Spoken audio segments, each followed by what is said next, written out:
Hi, என் பேர் ஜெகன். நான் வந்து 2020 வந்து என் காலேஜ் டிகிரி ஃபினிஷ் பண்ணேன். தென் அதுக்கடுத்த ஒரு 2 இயர்ஸ் வந்து நான் மெடிக்கல் ஃபீல்டில் வந்து இன்சூரன்ஸ் கோஆர்டினேட்டராக ஒர்க் பண்ணேன். அந்த ஃபீல்டு வந்து எனக்கு செட் ஆகல. அதில் வந்து கேரியர் டெவலப்மெண்ட் ஒன்றும் இல்லை.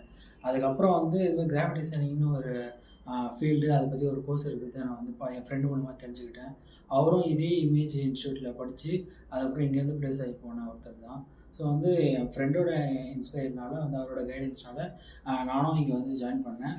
தென் வந்து போன வருஷம், அதாவது 2023 அக்டோபரில் நான் என்னோடய கிராஃபிக் டிசைனிங் கோர்ஸ் முடித்தேன். இப்போ இந்த பிப்ரவரி 2024 வந்து ஒரு கம்பெனியில் இன்டர்ன்ஷிப் ஜாயின் பண்ணேன். தென் வந்து இப்போ ஜூனில் முடிச்சுட்டு அதே கம்பெனியில் வந்து எம்ப்ளாயாக ஜாயின் பண்ணியிருக்கேன். Thanks for the image institute for your guidance and